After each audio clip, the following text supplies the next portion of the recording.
ক্রিকেটটা অদ্ভুত। এখানে আপনি কখনো হিরো, কখনো বা জিরো, কখনো নায়ক অথবা খলনায়ক। এই যেমন ১.৫ দশকের বেশি সময় দেশের ক্রিকেটকে সার্ভিস দেয়া মুশফিক রিয়াদ, এত এত ভক্ত আর ভালোবাসা, অথচ শেষটায় এসে পরিণত হন সবার গলার কাটায়। একের পর এক ব্যর্থ আইসিসি ইভেন্ট শেষে যখন তাদের টনক নড়ে, ততদিনে সমালোচনা তুঙ্গে।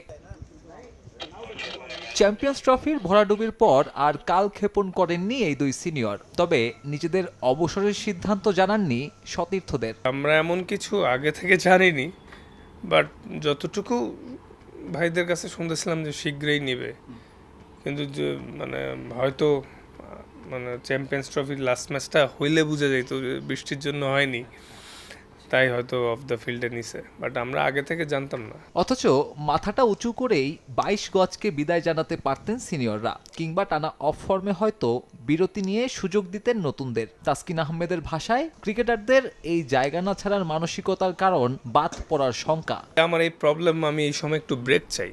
কেউ বলতেই সাহস করে না, কেউ ভাবে যে আমি বলবো আমার যদি বাদ দিয়ে দেয়। এমন চিন্তা করলে ওয়ার্ল্ড ডমিনেটিং প্লেয়ার তো কেউ কোনো হইতেই পারবে না।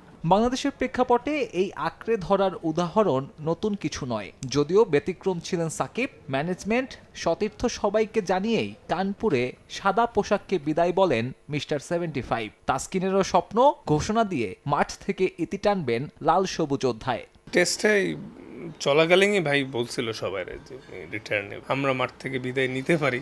আল্লাহ যদি চায় আমাদের বেলায় যাতে এরকম পরিস্থিতি না হয়।